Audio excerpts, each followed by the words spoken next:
Welcome back, and thank you for tuning into Cheating Tales Lab. We appreciate every single one of you.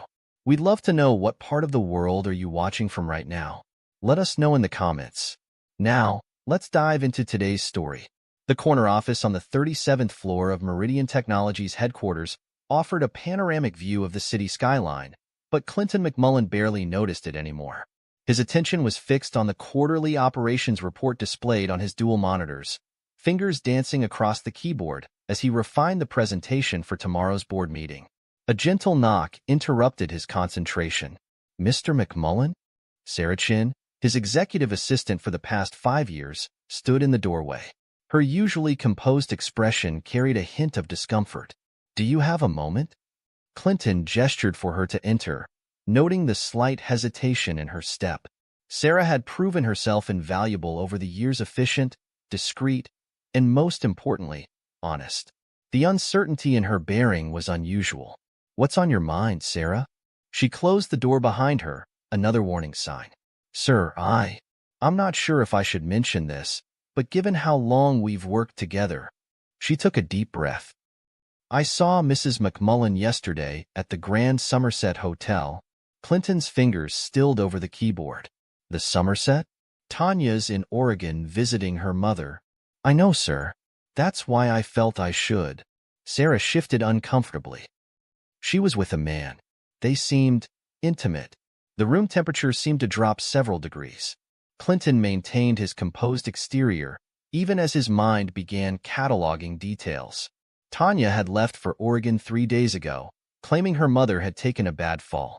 The same mother who had called their home phone yesterday, asking to speak with Tanya about an upcoming family reunion. "Did you recognize the man?" "Yes, sir. It was Gregory Walsh, from Helix Pharmaceuticals. He's attended several of our charity galas." Clinton remembered Walsh, tall, silver-haired, with the kind of artificial charm that came from too many corporate networking events. He'd noticed the man's lingering looks at Tanya during the last Christmas gala, but had dismissed it as typical social pleasantries. "Thank you, Sarah. I appreciate your discretion in bringing this to me directly." After Sarah left, Clinton opened his browser and typed Gregory Walsh Helix Pharmaceuticals into the search bar. The results painted a picture. CEO of Helix's East Coast operations, divorced twice, known for aggressive corporate takeovers and equally aggressive pursuit of younger women. At 57, he was 12 years Clinton's senior. Clinton's next call was to Marcus Blackwood at Sentinel Private Investigations. "Marcus? Clinton McMullen. I need your services, and I need absolute discretion. Always, Mr. McMullen. What are we looking at?" "I need surveillance on my wife, Tanya McMullen. Full coverage phone records, email, credit card statements, physical surveillance. I want to know everywhere she goes and everyone she meets." "Understood. Timeline. Start with the past 6 months, but be prepared to go back further." "And Marcus?" "I want particular attention paid to her interactions with Gregory Walsh from Helix Pharmaceuticals. We'll get started immediately. First report within 48 hours. Clinton ended the call and leaned back in his chair, his mind already constructing contingency plans. 20 years of marriage, built on what he'd thought was an unshakable foundation. He thought of the sacrifices, the 60-hour weeks, the missed vacations he'd taken to secure their position. The 5-bedroom house in Westbrook Hills hadn't come cheap, nor had Emma's private school tuition. Emma. His 15-year-old daughter's face flashed in his mind. She'd been distant lately, spending more time at friends' houses, offering one-word answers to his questions about school and activities. He'd attributed it to typical teenage behavior, but now?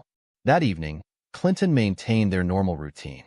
He arrived home at 7, kissed Tanya hello, and asked about her mother's condition over dinner. "Mom's doing better," Tanya said, pushing her salmon around the plate. "The doctor says she just needs to be more careful about using her walker."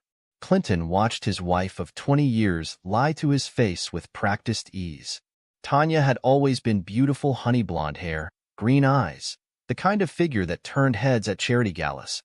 But now he noticed other details. The expensive new tennis bracelet she hadn't mentioned buying, the subtle checking of her phone under the table. "That's good to hear," he replied, taking another bite of salmon. "We should plan to visit her soon. As a family." A flicker of something anxiety crossed Tanya's face. Oh, you know how busy work keeps you, dear. Besides, Emma has her school commitments. Emma, who had been silent throughout dinner, suddenly stood. I need to finish my history project. May I be excused? After dinner, Clinton waited until Tanya was absorbed in her book club group chat before climbing the stairs to Emma's room. The door was closed, pop music leaking through the expensive soundproofing he'd had installed last year. He knocked twice. Come in. Emma sat cross-legged on her bed, textbooks spread around her. Her long dark hair, so different from either his brown or Tanya's blonde, was pulled back in a messy bun. She barely looked up from her phone. How's the project coming along? Fine. Clinton surveyed the room, noting the new designer handbag on her desk chair. That's a nice bag. Birthday gift? Oh, Mom got it for me. For getting good grades. The bag was a Chanel, worth at least $4,000. Not the kind of impulse purchase Tanya would make without discussing it with him first, even with their comfortable lifestyle. I'm glad you're keeping your grades up. He paused at her desk, eyes catching on the leather-bound journal partially hidden under a geometry textbook. Well, don't stay up too late. Later that night, after Tanya had gone to bed, Clinton returned to Emma's room. The journal was exactly where he'd seen it, its pages filled with his daughter's neat handwriting. May 15th. Uncle Greg took Mom and me shopping today. He got me the Chanel bag I've been wanting forever. Mom says we can't tell Dad because he's weird about expensive gifts. I don't get why we have to keep hiding things. Uncle Greg makes Mom happy, way happier than Dad ever does. I wish she'd just tell Dad and end this pretense. June 3rd. Another business dinner with Mom and Uncle Greg. He's already promised to buy me a car for my 16th birthday. Mom says we'll figure out how to explain it to Dad, but honestly, I'm tired of all the lies. Clinton closed the journal, his hands steady despite the rage building in his chest. His daughter, his little girl who used to wait by the door for him to come home from work, was complicit in her mother's affair. The next morning, Clinton called Marcus again. I need you to expand the investigation. I want everything you can find on Tanya's past. Go back to the beginning of our marriage. Marcus's first report arrived 3 days later, delivered in a plain manila envelope to Clinton's office. The contents were worse than he'd imagined. Gregory Walsh wasn't Tanya's first indiscretion. There had been others: David Cooper, a tennis instructor, in 2010, Michael Reeves, a neighbor's recently divorced brother, in 2013, and most damningly, James Martinez, her boss at the advertising firm where she'd worked, in 2001. The Martinez connection sent Clinton diving into old records. He remembered that period clearly. Tanya had taken a week-long business trip to Miami in March 2001, returning tanned and distant. 9 months later, Emma was born. Clinton accessed Meridian's medical database, pulling up the results from their annual health screenings. His own blood type was AB negative. Tanya's was O positive. Emma's blood type, listed in her emergency contact information, was B positive. A basic understanding of genetics was all it took. It was biologically impossible for him to be Emma's father. The revelation should have destroyed him. Instead, it brought clarity. Clinton McMullen had built Meridian's operations from regional success to national powerhouse through strategic thinking and careful planning. He would approach this betrayal with the same methodical precision. Over the next week, he gathered evidence. Marcus provided photographs of Tanya and Gregory at the Somerset, credit card statements showing matching charges at hotels and restaurants, email exchanges recovered from a secret account. The investigator also uncovered Gregory's pattern: pursuing wealthy married women, lavishing them with gifts, then discarding them once the excitement faded. Clinton's lawyer, Richard Sterling, reviewed the evidence with a grim expression. "This is comprehensive," Richard said, closing the thick folder. "With this documentation, you could take her for everything in the divorce." "That's not my goal." Clinton's voice was calm. "I want to disappear." "Disappear?" "Meridian is opening the new Seattle division. I'll take the transfer, leave the house, the cars, most of the assets. But I want the divorce papers served after I'm gone, along with proof of her infidelity." Richard frowned. "Clinton, you have the upper hand here. Why give her an easy out?" "Because I want her to live with what she's done. Let her explain to our friends, to Emma, To her precious Gregory, why her husband abandoned everything, Clinton's smile held no warmth. But don't include Emma's paternity in the evidence. That's my last gift to the daughter I raised. The plan came together with military precision. Clinton accepted the Seattle position, citing the career opportunity. He arranged for the movers, updated his will, and transferred funds to new accounts. Throughout it all, he maintained his routine, playing the role of devoted husband and father. The night before his departure, he sat through another family dinner, listening to Tanya's plans for redecorating the living room and Emma's complaints about her calculus teacher. "I'll miss you both," Tanya said, reaching for his hand across the table. "But we'll visit all the time. Won't we, Emma?" Emma nodded, already reaching for her phone. "Sure, Dad. Seattle's supposed to be cool." Clinton squeezed Tanya's hand, noting the tennis bracelet Gregory's gift glinting on her wrist. "I'm sure you'll both be just fine." He left before dawn the next morning, leaving 2 envelopes on the kitchen counter. The first contained divorce papers. The second held copies of photographs, hotel receipts, and email exchanges, along with a simple note. "Tanya, 20 years of marriage, and you couldn't even be honest about visiting your mother. I know about Gregory and David and Michael. I know about the shopping trips, the lies, the way you've turned our daughter into your accomplice. You can keep the house, the cars, the life I built for you. Consider it payment for teaching me the true value of loyalty. Clinton." 3 days later, as Clinton settled into his Seattle office, Richard called. "She's making accusations," the lawyer reported. "Claims you've been embezzling from Meridian, that you've left them destitute. She's playing the victim masterfully. Several of your neighbors have already offered to help her financially. And Emma? She's supporting her mother's story. Posted quite a rant on Instagram about her father being a thief and a coward." Clinton watched his office window, thinking of all the bedtime stories, school plays, and father-daughter dances. "Send me the documentation showing all assets were legally obtained and properly declared. Make sure the board has copies as well.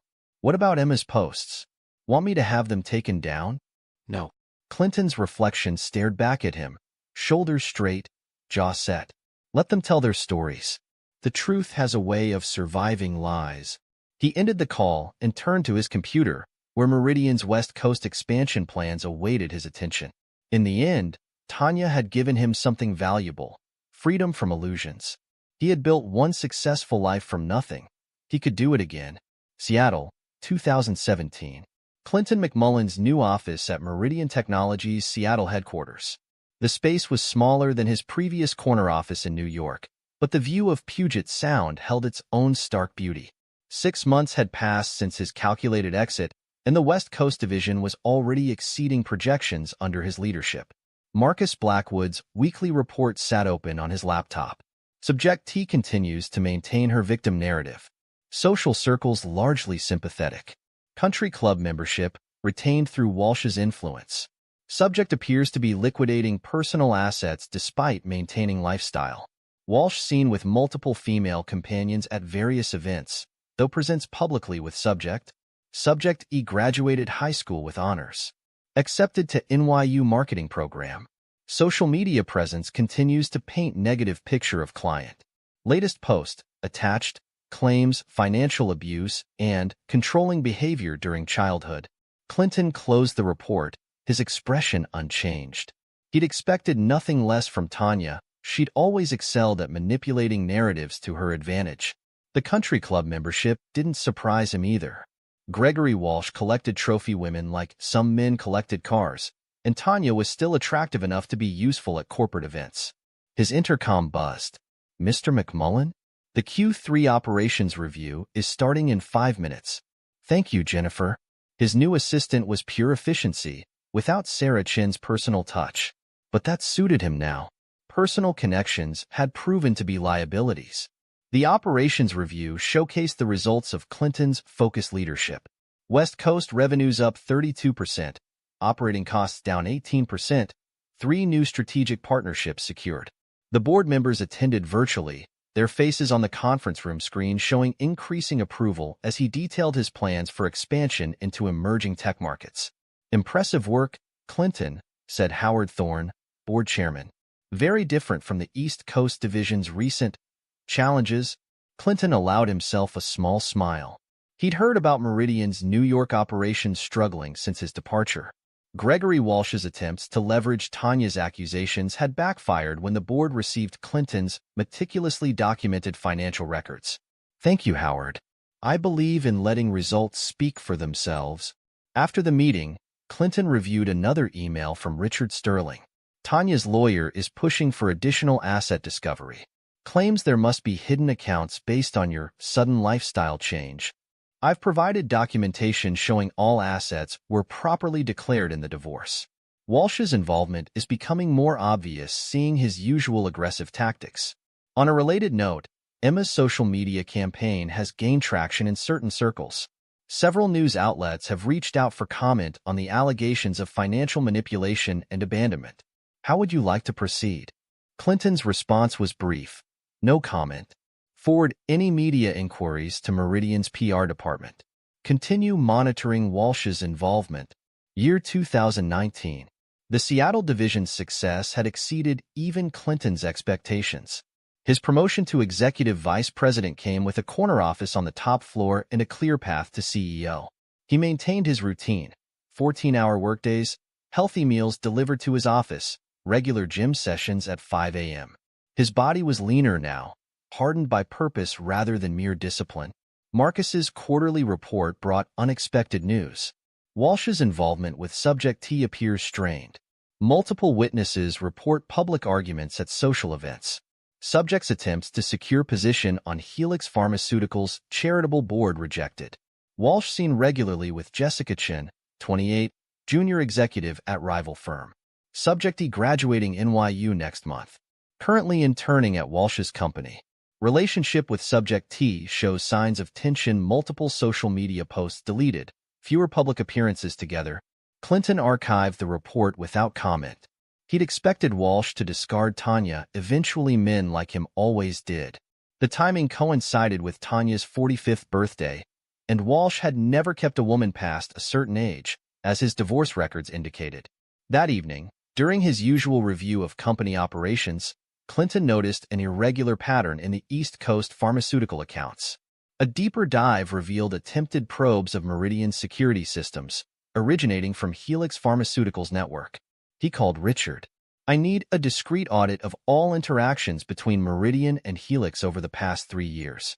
Focus on Gregory Walsh's division. You think he's planning something? Walsh never accepts defeat gracefully. And he's running out of ways to maintain his lifestyle. Helix's stock has dropped 40% since the failed merger with Princeton Biotech. The audit revealed what Clinton had suspected. Walsh was laying groundwork for a hostile takeover attempt. The man had always overestimated his own cleverness. Clinton prepared countermeasures methodically. Every questionable transaction, every attempted system breach, every corporate espionage attempt was documented and time-stamped. He added the files to his growing collection of evidence against Walsh, an insurance policy that was becoming more valuable by the day. Year 2021. Clinton's promotion to CEO of West Coast Operations came with a profile in Seattle Business Monthly. The photographer caught him at his desk, Seattle skyline behind him, his expression focused and unyielding. The article praised his revolutionary approach to corporate efficiency and sterling reputation for ethical leadership. The same week, Emma graduated from NYU. Clinton watched the ceremony through the live stream, noting how she'd grown to resemble James Martinez, same strong jaw, same dark eyes. She'd gained Tanya's gift for public performance, beaming for photos with her mother while accepting the diploma Clinton's alimony had paid for. Marcus's report arrived with pictures.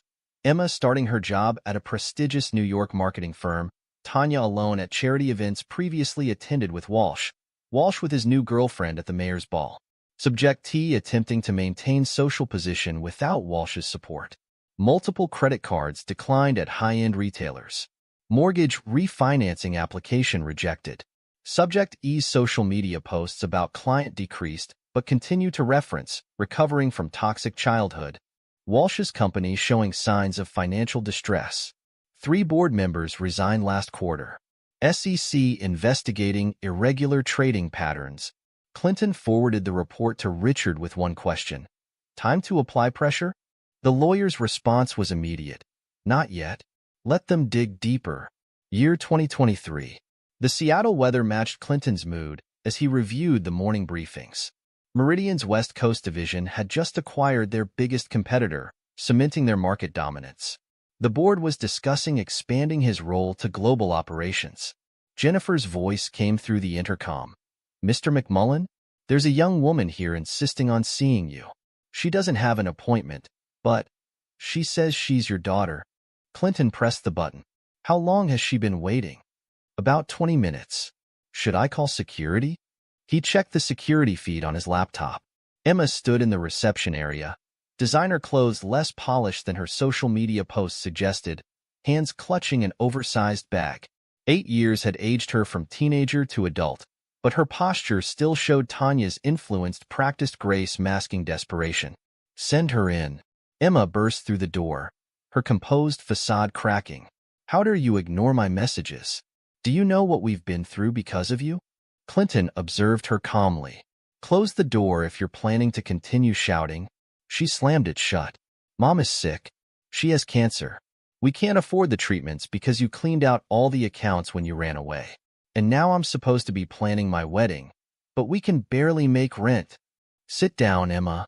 Don't you dare act all corporate and cold. You abandoned us. You destroyed our lives because you couldn't handle Mom being happy with someone else. Clinton opened his desk drawer and removed a thick folder, its contents organized with characteristic precision. Before you continue this performance, you should know who you're really asking for help. He laid out the photos first. Tanya with Walsh at the Somerset, timestamps proving her Oregon trips were lies. Credit card statements showing thousands spent on hotels and gifts. Email exchanges planning their future together. Your mother's happiness wasn't my concern, Clinton said, his voice level. Her honesty was. Emma's face paled as he continued laying out documents. Stop it. I don't want to see, but you should see. You've spent 8 years spreading lies about financial abuse. Here are the alimony payments. He placed bank statements on the desk. Here are the tuition payments for NYU. Here are the credit card statements showing your mother's spending after I left. Uncle Greg helped us when you abandoned. Gregory Walsh? Clinton's laugh held no humor. Let's discuss your Uncle Greg. More documents appeared. Walsh's involvement with 6 other married women, his pattern of discarding them when they aged or became inconvenient. Financial records showing his company's desperate attempts to stay afloat. He dropped your mother when she turned 45, just like he dropped his previous mistresses. Just like he'll drop his current girlfriend when she gets too old or too expensive. Emma's hands shook as she picked up a photo of Walsh with his new girlfriend. He said he had to focus on business. He focused on replacing your mother with someone younger. Just like he helped her replace me. Clinton's voice remained steady. But that's not the interesting part. The final documents detailed Walsh and Tanya's plan to force Clinton out of Meridian through false accusations of fraud. Emails discussed using Emma's social media posts to support their narrative. They wanted my shares in the company. Your mother thought she'd end up with a wealthy CEO instead of a mere COO. Walsh needed Meridian's resources to save his failing company. You were their unwitting propaganda machine. Emma's face had lost all color. I didn't. I never knew. You never asked. You chose to believe what was convenient. Your mother said I was abusive, so you posted about trauma. She said I stole money, so you became her public witness. Did you ever wonder why I never defended myself? Why I let you destroy my reputation? I thought you were guilty. Clinton gathered the documents back into the folder. Your mother's cancer isn't my concern. Neither is your wedding. I gave you both exactly what you deserved. The freedom to live with your choices. Dad, please. Emma's voice cracked. I was just a kid. I believed what Mom told me. You're not a kid anymore. You're a marketing professional who used her skills to help destroy her father's reputation. Actions have consequences, Emma. It's time you faced yours. He pressed the intercom. Jennifer, please escort Ms. McMullen out. Dad, wait. There's something else you should know. Clinton raised his hand. You've said enough for one lifetime. As security led Emma from his office, Clinton returned to his work.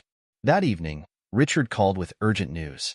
Walsh tried to access the sealed records of your divorce. He's getting desperate. Helix's stock dropped another 30% today. Clinton said, send copies of everything to the SEC. All of it, the corporate espionage attempts, the irregular trading, the attempted fraud. Let's end this properly. It'll destroy him. Tanya too, by association. They built their lives on destroying others. Consider it karmic balance. After the call, Clinton worked late into the night, his reflection in the window growing sharper as darkness fell. 8 years ago, he'd left New York with nothing but his integrity and determination. Now he commanded the most successful division of Meridian Technologies, while those who betrayed him faced the consequences of their actions. The news of Tanya McMullen's affair and Gregory Walsh's corporate espionage broke like a thunderstorm across New York social circles. The SEC investigation into Helix Pharmaceuticals made headlines in the Wall Street Journal. Pharmaceutical executive faces federal probe over corporate espionage allegations. Emma's fiancé, David Chun, sat in their Manhattan apartment, scrolling through the evidence that had leaked to various news outlets. The photographs of Tanya with multiple men over the years. The emails plotting against Clinton McMullen. The corporate espionage attempts. You told me your father was an abusive man who stole from his company, David said, his voice flat. You said he drove your mother into poverty. Emma stared at her engagement ring, 3 carats, chosen to match her carefully crafted image of success. David, I can explain. Explain what? That you helped destroy an innocent man's reputation? That your mother was the one having affairs? He stood up, pacing their expensive living room. My family values integrity above everything, Emma. We're traditional people. This isn't something I can ignore. Please, just let me. The wedding's off. David pulled off his ring. My mother was right about you. The way you constantly posted about your father, turning yourself into a victim. She said anyone that obsessed with destroying someone else must be hiding something. After David left, Emma logged into her social media accounts. Her carefully curated narrative of surviving financial abuse had gained her thousands of followers and even speaking engagements at women's empowerment events. Now those same followers were sharing news articles about the SEC investigation, questioning everything she claimed. Her phone buzzed with a text from her boss. We need to talk about your position with the firm. Your social media presence has become problematic for our brand. In Connecticut, James Martinez watched the news from his corner office at Global Innovations. His secretary buzzed in. Sir, there's a young woman named Emma McMullen insisting on seeing you. She says it's about a DNA test. Martinez's hand tightened on his desk. He'd built his life carefully after leaving the advertising world CEO position, political connections, philanthropic image. A paternity scandal would destroy everything. Tell her I'm in meetings all day. And Jennifer? That name shouldn't appear in my calendar again. He called his lawyer immediately. I need ironclad deniability, whatever it costs. Tanya sat in her oncologist's office, the latest scan results on the screen behind her. The cancer had responded to treatment, but the bills had devastated her finances. Gregory's promises of support had vanished along with his social standing. Mrs. McMullen, Dr. Patterson said, we need to discuss payment arrangements for your continuing care. I told you, Gregory Walsh will be handling. Mr. Walsh's office has informed us they're no longer covering your treatment costs. Tanya's carefully maintained composure cracked. That's impossible. He promised. Perhaps you should explore other options. There are payment plans. I'll call some friends, Tanya said, reaching for her phone. But the messages she sent went unanswered. Her social circle, once so eager to support the victim of Clinton McMullen's supposed financial abuse, had seen the evidence of her affairs. The photos, the emails, the plots against her husband. Victoria Ashworth, her closest confidant, sent back one message. Please don't contact me again. My husband sits on 3 corporate boards. We can't be associated with this scandal. At Helix Pharmaceuticals, Gregory Walsh faced the board of directors. The SEC investigation had uncovered everything: the corporate espionage, the irregular trading, the attempts to manipulate Meridian stock. The company's reputation is in tatters, board chairman Phillips said. Our stock has dropped 60%. 3 major partners have withdrawn from drug trials, I can explain, Walsh started. Save it for the federal investigators. Phillips slid a document across the table. Resign now, or we'll vote you out and cooperate fully with the SEC. Walsh's arrogance finally cracked. You can't do this to me. I built this company. No, Gregory. You destroyed it. Just like you destroyed everything else you touched. Emma sat in her therapist's office, the weight of her actions finally sinking in. Dr. Sarah Bennett waited patiently as she spoke. I believed every lie she told me, Emma said. About Dad being controlling. About him stealing money. I wanted to hurt him the way I thought he'd hurt us. She wiped her eyes. But he was the only one who never lied. What do you plan to do now? Emma pulled out a journal leather-bound, like the one her father had found years ago. I'm writing everything down. The truth this time. About Mom's affairs. About Uncle Greg's manipulation. About how I helped them destroy an innocent man's life. And then, I'm sending it to my father. He deserves to know I finally understand what I did. Clinton sat in his Seattle office, now adorned with awards from his successful leadership of Meridian's West Coast division. The board meeting had just ended. They'd unanimously voted him as global CEO. Rachel, his wife of 6 months, brought him coffee. They'd met at a technology conference where she challenged his views on AI implementation. Her intelligence and direct manner had caught his attention. Her integrity had won his trust. The SEC just announced formal charges against Walsh, she said, sitting across from him. The evidence you provided was decisive. Clinton nodded.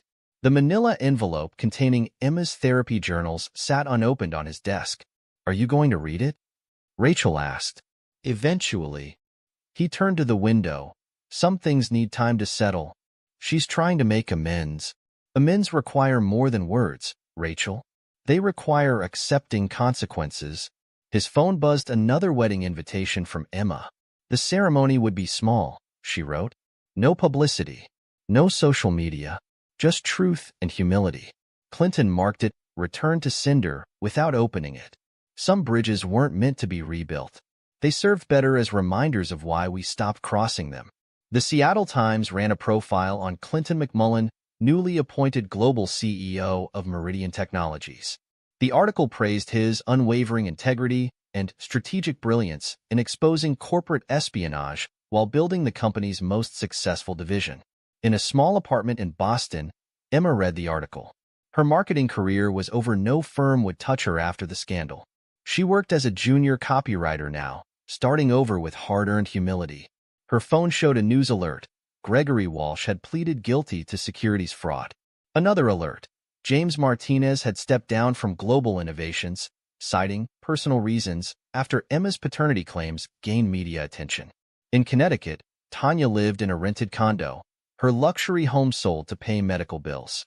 The cancer was in remission, but her reputation would never recover.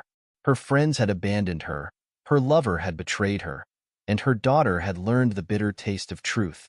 Clinton stood at the window of his new office in Meridian's global headquarters.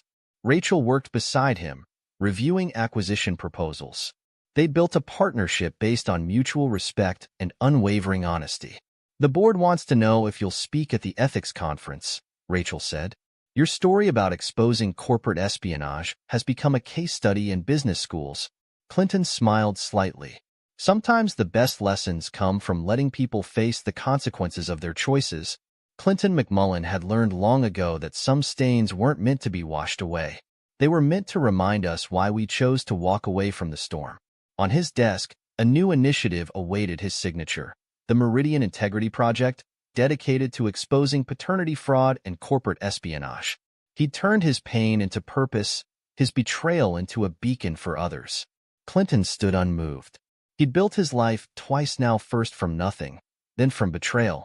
Each version stronger than the last, each choice vindicated by time and truth. Some called it revenge.